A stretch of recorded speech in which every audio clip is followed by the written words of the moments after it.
கரூர் வேலுச்சாமிபுரம் தற்போது வேதனைபுரமாக மாறி இருக்கின்றதை நாம் பார்க்கின்றோம். அதாவது தற்போதைய இந்த காட்சிகள் பார்க்கும்போதே எந்த அளவுக்கு அங்கு மிகப்பெரிய ஒரு மக்கள் அவதி அடைந்திருப்பார்கள் என்றெல்லாம் நம்மால் யூகிக்க முடிகிறது. அந்த அளவுக்கு ஒரு கொடூரமான ஒரு நிகழ்வாக அது பதிவாக இருக்கின்றது.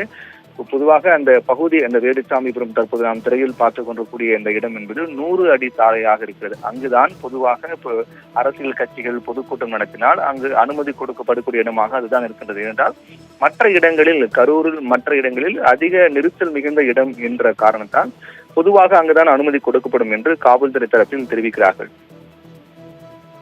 அந்த அடிப்படையில் தான் விஜய்க்கு அங்கு அனுமதி கொடுக்கப்பட்டிருக்கிறது. 100 அடி சாலை, அந்த 100 அடி இருக்கக்கூடிய இடத்தில் அந்த 100 அடி அந்த இடமும் முழுவதுமாக மக்கள் தலைகளால் நிரம்பி இருக்கின்றது. இருபுறமும் பேனர், கட் அவுட் என வைத்திருக்கிறார்கள். இரும்பு தகடுகளால் அடைக்கப்பட்டிருந்தது. அதனால் அங்கிருந்து வெளியில் உடனே எளிதாக செல்ல முடியாது.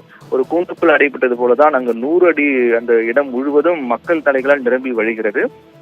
காற்று கூட புகாத அளவுக்கு மக்கள் தலைகள் நிரம்பி வரக்கூடிய இடத்தில் திடீரென்று 60 அடி நீளம் கொண்ட ஒரு மிகப்பெரிய சொகுசு பேருந்து உள்ளே நுழைகிறது. அப்படி என்றால் ஏற்கனவே நெரிசலில் தவித்துக் கொண்டிருந்த மக்கள் அந்த பேருந்து உள்ளே நுழைந்த போது இன்னும் அதிக நெரிசல் என்பது ஏற்பட்டு அதீத ஒரு உச்சகட்ட ஒரு நெரிசல் என்பது ஏற்பட்டிருக்கு விஜயினுடைய இந்த பிரச்சார பேருந்து உள்ளே புகுந்தவுடன். அதற்கு பிறகுதான் விஜய் பேச அந்த நெரிசலில் மக்கள் தவித்துக் கொண்டிருக்கிறார்கள். விஜயின் பேச்சை கவனிப்பதை விட தங்களை காப்பாற்றிக் கொள்வதற்காக தவித்துக் கொண்டிருக்கிறார்கள். அப்போது விஜயனுடைய பேச்சு முடியக்கூடிய தருவாயில் சிலர் மயக்கமடைந்து விழுகிறார்கள், சில மூச்சுத்திணறல் ஏற்படுகிறது. அதற்கு பிறகு விஜய் அங்கிருந்து புறப்பட்டு விட்டார். என்ன நடக்கிறது என்றெல்லாம் அவர் கண் முன்னாலே மயக்கமடைந்து விழுகிறார்கள். அவர் கண் முன்னால் தான் ஆம்புலன்ஸ் வருகின்றது.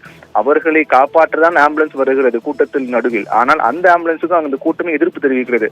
வழக்கம் போல ஆம்புலன்ஸ் வந்து விட்டது, எதிர்ப்பு தெரிவிங்கள் என்ற அடிப்படையில் அந்த கூட்டத்தில் மயங்கி விழுந்தவர்களை காப்பாற்றுதான் அந்த கூட்டத்துக்குள்ளே ஆம்புலன்ஸ் வருகிறது. விஜய் நேரடியாக பார்க்கிறார். விஜய் இருக்கும் போதுதான் அது நடக்கிறது. ஆனால் அப்படி வரக்கூடிய ஆம்புலன்ஸையும் அந்த கூட்டத்தினர் விரட்டி அடிக்கக்கூடிய நிலையை எதிர்ப்பு தெரிவிக்கிறார்கள். ஏன் ஆம்புலன்ஸ் விட்டு இடைமறிப்பு செய்கிறீர்கள், இடையூறு செய்கிறீர்கள் என்றெல்லாம் எதிர்ப்பு தெரிவிக்கிறார்கள். ஆனால் அவர்களை காப்பாற்றதான் அந்த ஆம்புலன்ஸை உள்ளே வந்திருக்கிறது. அப்போதுதான் அந்த நிலைமை ஏதோ மிகப்பெரிய ஒரு விடயமாக, அசாதாரண நிகழ்வாக மாறக்கூடியதை அறிந்த விஜய் அங்கிருந்து புறப்பட்டு சென்று விட்டால் அதற்கு பிறகுதான் உச்சகட்ட அந்த கலைபுரம் என்பது அங்கு நடக்கிறது. உயிரிழப்பு என்பது ஏற்படுகிறது. 90 பேர் வரை மயக்கமடைகிறார்கள். மருத்துவமனைகளுக்கு ஆம்புலன்ஸ் மூலமாக கொண்டு செல்கிறார்கள். அந்த நிகழ்வு நடைபெற்ற இடத்தினுடைய காட்சிகள் தான் தற்போது நாம் காலை நேர அந்த காட்சிகளாக பார்த்து கொண்டிருக்கிறோம். கிட்டத்தட்ட ஆயிரக்கணக்கான காலணிகள் அங்கு சிதறி கிடக்கின்றது. அதில் மிக முக்கியமாக சிறுவர்களுடைய காலணிகள்லாம் பார்க்கும்போது அந்த குழந்தைகள்லாம் எந்த அளவுக்கு பரிதவித்திருப்பார்கள் என்று எண்ணும் போது நெஞ்சம் பதபதிக்க செய்கின்றது. அதே போன்று குழந்தைகளுக்கு கொடுக்கக்கூடிய அந்த குழந்தைகளுக்கு பால் கொடுக்கக்கூடிய இந்த பால் புட்டி என்று சொல்லக்கூடியதெல்லாம் அங்கு சிதறி கிடக்கிறது.